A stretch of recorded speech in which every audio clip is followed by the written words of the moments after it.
Welcome back. Welcome back. From here on out, things are going to be very different than they had been in the last 3 years.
Things are going to be very different than they had been in the last 3 years. I feel like the channel is about 3 years old now, give or take. It's getting close to 3 years. Things are going to be a little different in the sense of where I'm located and the freight that I'm going to be hauling. A lot has transpired in the last couple weeks. I can't necessarily say that I'm frustrated. My emotions are very mixed. I don't know what is next. I'm going to give you guys a little backstory, and then I hope that helps clarify the best I possibly can clarify things without giving away so much information, because this channel has never really been about me spilling my personal info, such as how much the truck makes.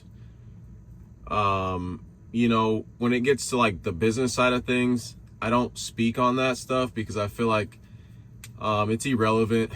For everybody is a little different, and everybody runs their company differently. Everybody has different deals. So I never wanted this channel to be about money. I wanted this channel to always just be about the experience. And basically, all honesty, I just wanted this channel to be something I could document for the kids in my family that come up behind me, such as maybe if I ever have kids one day, they'll be able to see where their dad was at this point in his life, or grandkids, or like my little nephew. My little brother had a son a year ago. And, I just want to document my life in a sense. I didn't want this channel to be super personal. I understand that there is a sense where you kind of can't hide a lot of personal things, which I have nothing to hide. It's just I just didn't want to get too involved with all that. So anyways,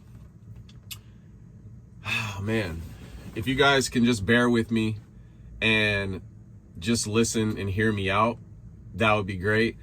I know I don't like to listen to people just talk and BS, but I never do this. I'm always doing voiceovers. I'm always trying to entertain you guys, and I'm always trying my best to give you guys the best content that I can do. But like I said, things are a little different, and I'm going to give you a little backstory. So for the last 3 or 4 years, so I've had this truck for July will be about 3 years since I've had this truck. Ever since, even before I got this truck, I have been wanting to move back to Illinois. I was born in Portland, Oregon, and I was raised in Elgin, Illinois.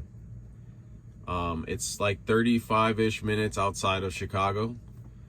And I was raised there basically ever since a baby, all the way until I was 18. And we moved to the Northwest because my grandfather basically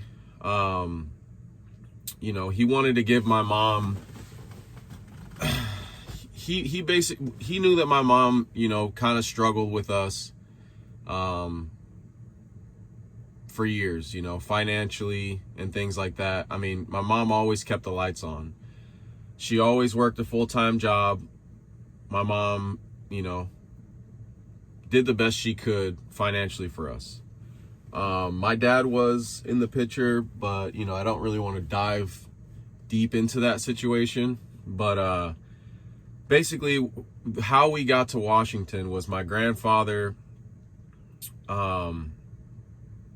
thought my mom could get a leg up, and he basically said, he's passed now.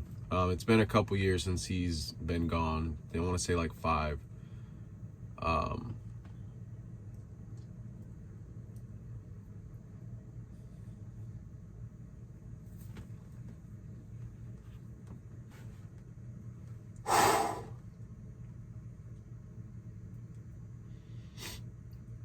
All right.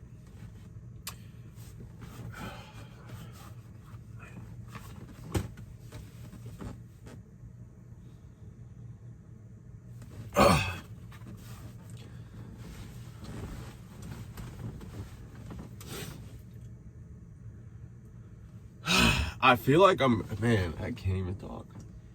La la la la la la la, shit. I guess this is gonna be a little bit more emotional than I thought.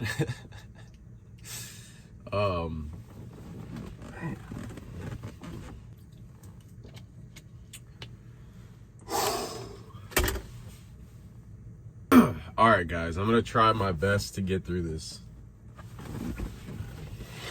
I guess I speak to friends daily about my situation and about what is going on day to day. But I guess I don't really speak about like what got me here today, you know? I'm almost 30. Next August I'll be 30. And I don't really speak about just the journey, man. And I think this trip, oh fuck. I'm happy, like I'm in a good mood, man, but just like fuck. I've always been a bad crier, man. That's why I don't cry. Like, I've always been a crier that can't talk after he cries. Like, you know, ever since I was a kid, that's why I only cry maybe once every other year. Crap. And then when the tears start flowing, man, it's rough. Oh man, these are happy tears in a sense, you know. They're not like, oh man, I'm not crying because something terrible happened, you know. I'm just crying because I never can talk after I cry. I just need a second. Oh, man. Not embarrassed to show you guys that, you know, emotions do happen. Basically, where I was trying to go with the story is my grandfather wanted my mom to just have the best life that he could try to provide. They didn't have a great relationship forever, because I don't want family members to see this and get like mad because I'm saying things, but basically my grandfather always was in Washington, but he came back and forth between Illinois and Washington. And I think he was trying to make up for lost time in a sense. And he really wanted my mom to come out there. He had been diagnosed with cancer, and his health issues were just bad for a while. He fought it for a long time, actually, like over 10 years. And I want to say we had maybe 2 years there before he ended up passing. His only goal was to get my mom out there and he could try to help her get on her feet. And when I say get on her feet, we had the main necessities all set up. Like we always had, the bills were always paid. We always had food. We never went hungry. We always had a safe place to live. Sometimes when we were younger, we did live in some sketchy apartments, but you know, my grandfather wanted my mom to stop moving from place to place to place to place. Every 2 years, every time they'd raise the rent, we moved. You know, I lived in a lot of different places around Elgin, and you know, my grandfather wanted to one day see my mom buy her own house. And you know, my mom has never bought a house, and you know, it's nothing against her. She had 2 boys to raise on her own. So my grandfather thought he was doing a good service by, we ended up living with him, his wife, her daughter, which is technically my aunt, and you know, their family. Basically my mom, my brother, and me. We loaded up. Man, this is tough. It hurts, man. It's like weird. It's like a weird thing to talk about. It's like, it's not even bad. It's just hard. It's just hard for me to get the words out. I want to speak about it, but man.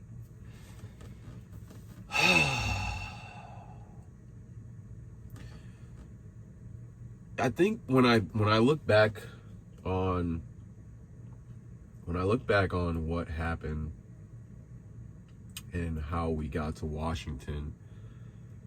I was so young that I didn't really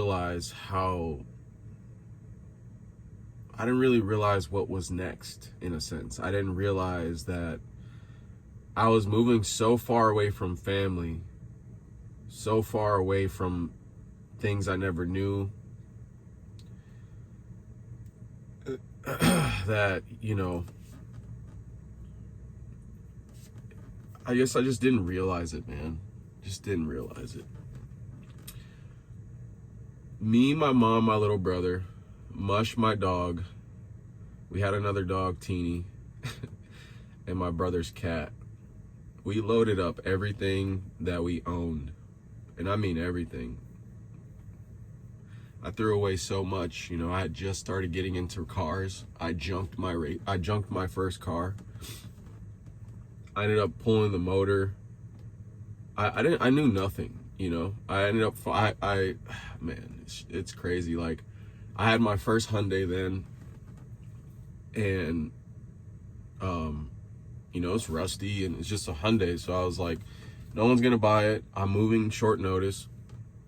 I remember pulling that motor and transmission out just so I could take the clutch with me, because I knew that if I built another one, at least having the clutch, flywheel, starter, the smaller parts would help me save some money, because I had swapped that car.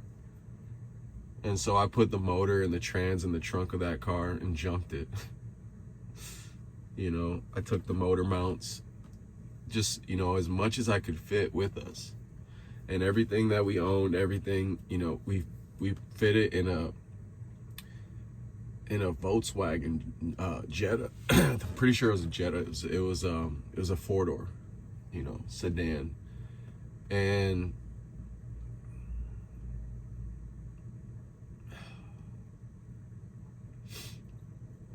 we basically put everything we owned inside the car, in the trunk, and on the roof, and drove all the way to Washington unknown with like what we had going on. Like, my mom had her job where she could transfer. I was still young.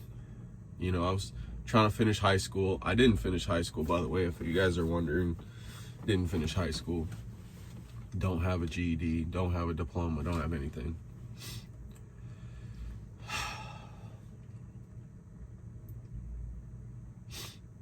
And I think that's why I'm so emotional, because this trip here is very similar to what, man,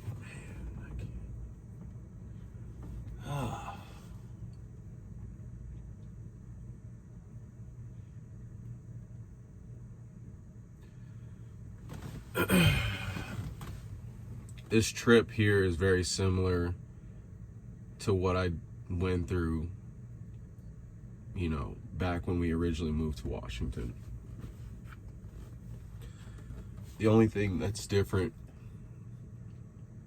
is I have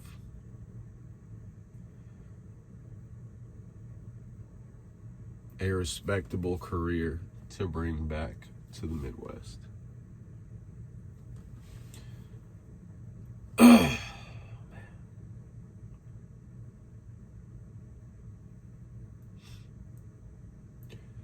I think why I'm so emotional is because we even took, I even drove the same way, took 80. And that was the same way that we, man, I'm just fucking crying. We took 80 when we originally went to Washington. Oh, man.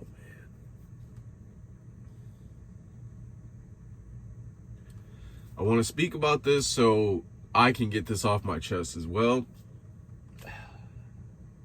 And as I said in the beginning, I don't want grandkids or my son or daughter to see me crying like this. But man, it's hard, man. It's rough. It's rough. Okay. I gotta think about them now. Be like, oh man, why is he crying like that? Okay. So we got out to Washington, and basically, I remember getting into trucking because my grandpa was really into trucking, but he only was able to really do like hot shotting. I don't think his health was good enough to like actually get a CDL. I don't think he ever obtained an actual CDL. And basically,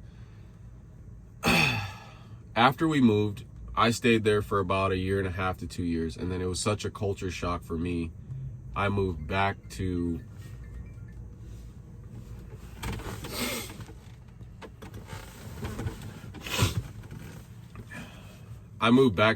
Illinois to stay with my dad for 10 months. Things were good, but I just had nothing. And I knew that once I moved back to Washington, I was going to get my CDL. So I went back and forth a little bit there. And when I was 20 is when I ended up moving back to Washington again. I stayed with my dad for 10 months. I turned 21 in school.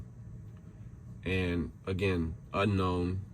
I'm, first generation truck driver. No one in my family.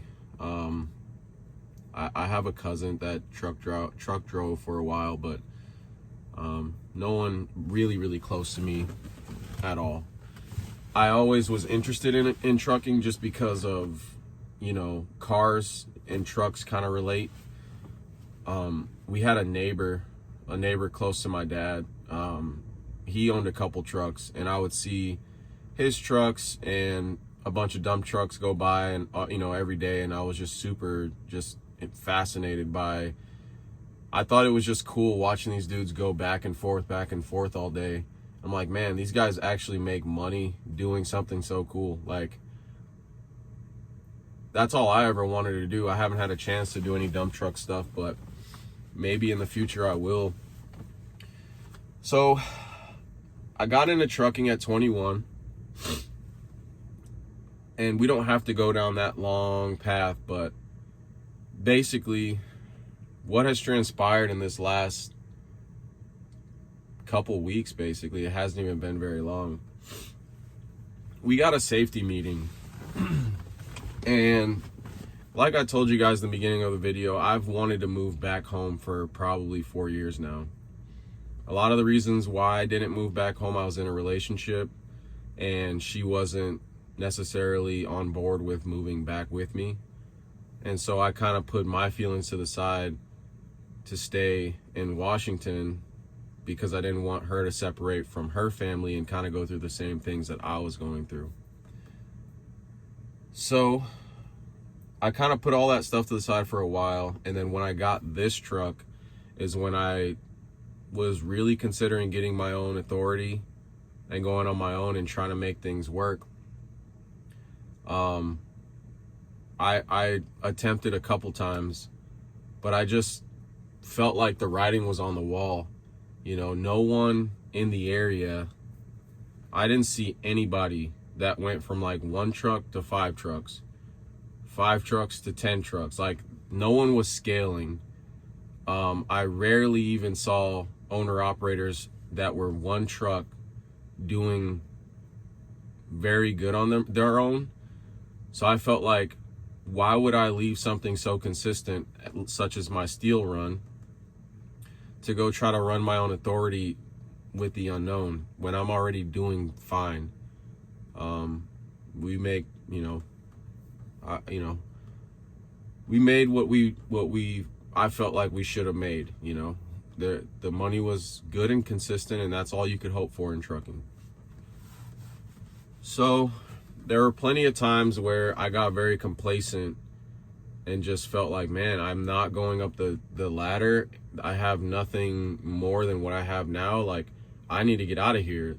Like, my only option is to move and then just start fresh somewhere else and, maybe get my authority somewhere else and just try.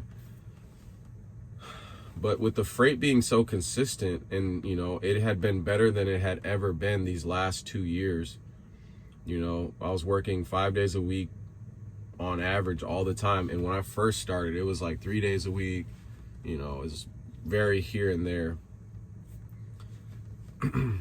So basically, with that being said, me and my brother have been talking about it recently, and we're like, yo, man, I really want to go back. We talked about it last year a lot, and then I think when the rain came up again, started raining real heavy, we started talking about it again, like, man, we need to just get out of here.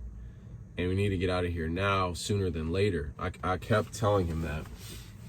And my boss called for a safety meeting, and like, he doesn't usually do that at all. Like, we hadn't met together in a while. Like, usually we all of us get together, Christmas time. That's usually the only time we like really all are together. And so I'm like, oh, whatever.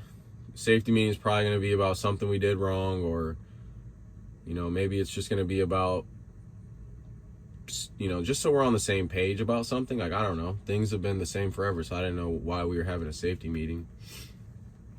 So basically, I told Kyron, I was like, hey, man, we should talk to Jeff about possibly going back home. And he's like, oh, just wait till like February or something, like, because his lady and everything, they have to decide on if she wants to go as well, because same situation. You don't want to take her away from her family, and then she runs into the same, situation where she misses her family and she's not happy there. So, totally understandable. That's a big topic. So I told Kyron, I was like, yeah, but man, we don't get to see, Jeff very often in person. So like, now's the time. Like, it's perfect. Well, we sit down and have our safety meeting, and we basically find out that a company came in and undercut us $500 per load. Okay. Happens all the time, whatever. We figured maybe counter offer. We're making decent enough money to where, we could take a little bit back. Like, it's not the end of the world. We could take a little bit back until we, can come to an agreement on things. And, we had been hauling steel out of there for over a decade now. And basically all the people that started with us there, they're all gone now. They retired, they've left. And we had no more loyalty there. So no one there really care. I feel like they don't care about how great of a job that the JNS guys do there. Hauling steel is not easy. Throwing chains on the load is probably, the most simplest part of it. But backing into all these different fabrication spots, ducking and dodging steel and things that are in people's yards, and backing it off streets, and barely making it around people's yards, and job sites, and all these things that we have to overcome while hauling steel, and getting the weights right, getting to making it back the next day from far distances. We were always there the next day if they needed us. I mean, dude, there were days where we had almost everybody in the company there because they needed all hands on deck. So we would have like 7 guys there. Usually we have 4 to 5, and whatever they needed. If it was, okay, today there's only 1 truck, okay, cool. Tomorrow we need 7, 8 trucks, cool. Like, we were so, like, whatever they needed, Jeff made sure that he could do the best he could to service that customer. Sacrifice everything because they were number one to us, So basically we got undercut $500 a load, and usually we can counter and kind of make something, work for a little while. But basically I feel like we spoiled them for so long. They kind of looked at us as like a thorn in their side. Why are we paying these guys so much? We can pay anybody else half the price of what we pay these guys. But they, when nothing goes wrong for so long, between reading all the paperwork, making sure each customer gets exactly what they ordered. There's so many times where you get to a customer and 2 or 3 other customers ordered almost the identical thing, but there's small differences, such as this customer might have ordered 1/2 inch, this customer ordered 5/8 or 3/8, and those are the small things that certain people might not pick up on. Or, okay, this beam is 12 by 24, well, this beam is 12 by 27 or 12 by 28, and it's just like the small details where you could be delivering material to a customer that didn't order that, and it's just, there's so many things. And just knowing how an 8-drop load is going to all be distributed, and knowing that, okay, well, yesterday I was able to follow the load plan, but today the way this is loaded, I should go here first. It's so many things. It's not just get loaded, go over here, and then go home. It was never that. So I say all that to say it's bittersweet, but it was almost cold turkey. No one knew that this was all going to transpire. And that following Monday, after we had our safety meeting, we had 6 trucks all get loaded. And after that, that was it. No more. We didn't haul any more loads for them. I think Tuesday came around, or Wednesday, and one of our guys did have a load that they needed covered. They had 1 truck for us. And then on the paperwork, there were 3 loads for that next customer. I don't want to get too much into details on all this, but I know all of our guys are extremely frustrated. The new management that had come in really put a really bad taste in all of our mouths. I don't want to speak too much, but a guy going from hanging out on the boats, going here, going there, comes to our Christmas party and everything, acts like he's our best friend, and New Year comes around, we're nothing to him. Nothing. It's a cutthroat industry, man. It really is. You think you have something set in stone, and I've gotten a first-hand experience of how this stuff goes, man. This isn't the first time this has happened, and who knows, maybe 6 months from now we're hauling it again, man. But the way this has all transpired, it's really put a nasty taste in my mouth.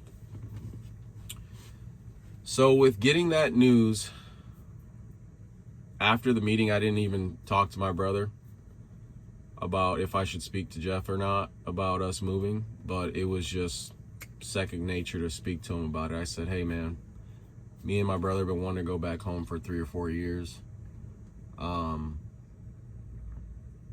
This is a weird situation that it's happening this way, but I told him I feel like this gives me a chance to go.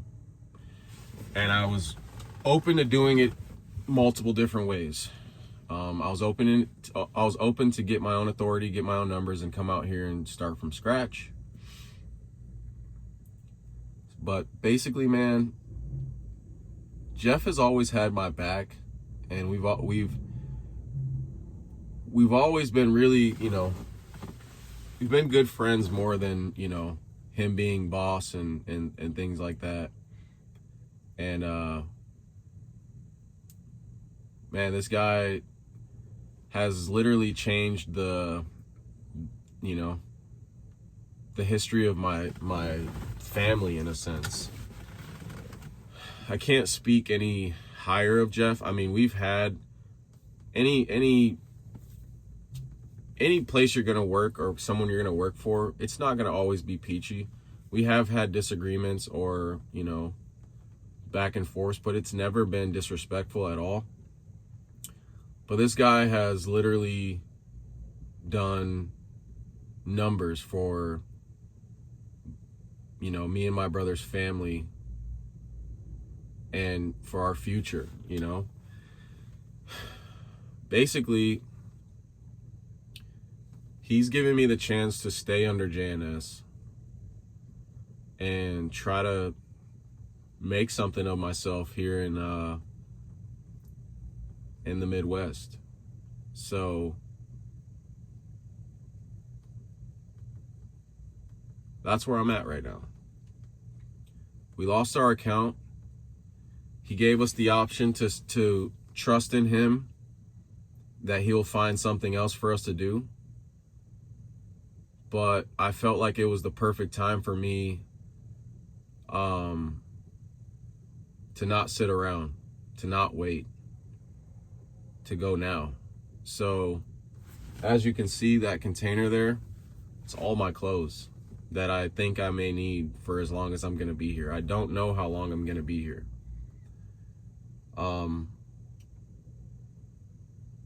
I left my the place I'm renting. I left all my cars. I was in the middle of filming a video with the Hyundai. Set that Johnny down in there like that. They say you're not supposed to reuse the bolts, man, but this is a damn Hyundai. I'm not buying it, man. The trans ain't even gonna last long enough to... I ain't buying new bolts for this thing. I had just pulled the transmission apart. I was putting an LSD in the transmission. The car was really close to getting done, but all that stuff doesn't matter, man. I basically left everything. It sucks. I had a comfortable lifestyle. I worked Monday through Friday. All my stuff was set up. Nice place to go home to. My friends that I have, over there, and everything. I left it all, put it all on hold, and I have a load. I took a load from Southern Oregon over to Minnesota. So right now I'm sitting in Princeton, Minnesota. I got 2 drops out here. One of our old customers that we've had for a very long time out of Southern Oregon, where we used to haul out of there and take stuff to LA weekly. Every week we hauled out of there to LA, and they got me a load to the Midwest. And this is never been to Minnesota, but it's been a journey and it's been exciting. But basically I'm not going back to the Northwest anytime soon. My goal here, I have nothing set up right now. I have nothing that says, here's a load for tomorrow. I have nothing. All I had is this load to get me here, and I'm gonna probably be running the load boards for a while. But I've already been looking. I've contacted a few people in the area. I've got an open flatbed here. I got some tarps. The load that I have on right now is tarped. I have my chains and straps, and that's pretty much all I've got, man. And, if any of you guys know of any customers that have consistent freight out of the Illinois area or, the surrounding Midwest, hey, please DM me on Instagram. I'm all ears, man. I've been put into that grind mode again, where I'm hungry. I have nothing. I want more. I'm not gonna stop. I'm not gonna sit to the side and wait for someone to say it's your turn. You know what I mean? Like, no. I have, in a sense, I have nothing right now. As I was saying, I'm not trying to do bad business. I'm not trying to undercut anybody. I'm trying to make an honest living and make the best out of this experience. My plan is to try to stay in the Midwest for as long as I need to possibly move here. And I'm going to probably be moving back to around Elgin. But my plan is to basically find work first. And wherever the work is, and as consistent as possible, and where I find myself loading out of, or find myself ending my days, or wherever that works out the most is where I'm gonna probably move.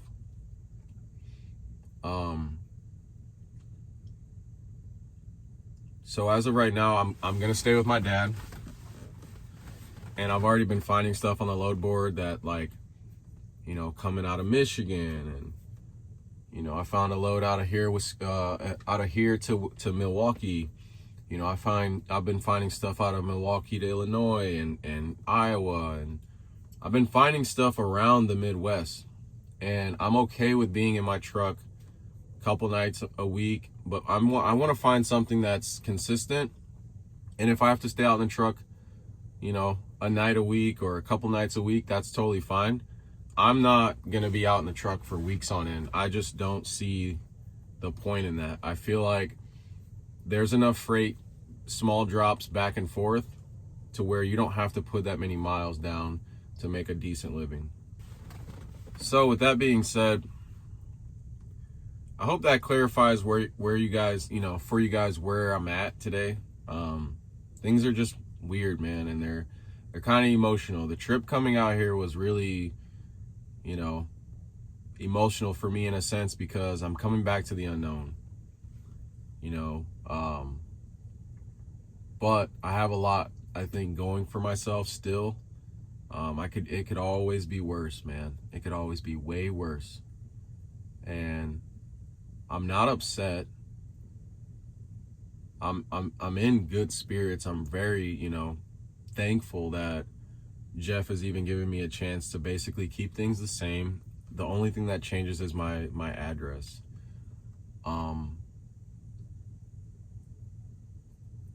But like I said, I'd like to find freight, and I'm hoping that this sacrifice I took and I'm taking to be away from everybody and be away from everything is gonna be worth it. And my goal is to basically find enough freight, and if I can start making decent money every week for roughly a month, then I'd like to hopefully bring my brother in sooner than later. But if we find ourselves in a situation where we think, okay, it is worth moving, we can make it work here, I'd like to rent a car trailer for either one of our trucks, because we have about 6 cars in the Northwest that we have to get over here.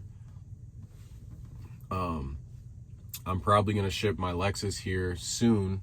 So if any of you car hauler guys know some companies that I can talk to that are trustworthy to get my Lexus shipped over here, that'd be great. Or if any of you guys want to throw the Lexus on your trucks and meet me, that'd be cool. I mean, whatever you guys want to do.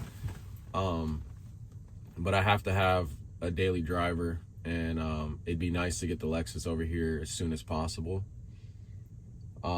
So the plan is to get all the cars shipped between me and my brother, whoever can haul the car trailer, and then we'll probably rent a van out there, a van trailer, and like basically park the van at my house. And I told my brother he could U-Haul all his stuff from his house to mine, and we'll load it into the van, and then we'll obviously take all the stuff out of my household, put it in the van, and then my mom, we're gonna break her lease because she lives in an apartment. We'll break her lease, and she's gonna move into my house while I'm gone, and so she'll have all her stuff at my house, and it gives her time to kind of go through things. And in a van, I mean, I doubt we're not even gonna fill it, you know, halfway. So you know, we can bring everything this time. We don't have to basically restart. But I have to find us a place here, and that's why I like this opportunity I'm getting, because it gives me a chance to find freight here, find a place, and kind of set things up before everybody makes the initial move. So I guess I feel like there's a lot of pressure on me in a sense this time, because now the pressure is riding on me to find freight for our family, you know, Kyron's family, my mom, you know, our mom, you know, his wife, his son, and just, you know, our family, our little family, to find, you know, something that's going to keep us busy and, you know, keep the lights on. Also, I'm in a position where I actually have a pretty good amount stacked away in my savings. So I just didn't want to start tapping into my savings to pay bills. I wanted to keep the money flowing, and just leave immediately. So, you know, spending the weekend here, I got loaded on Tuesday.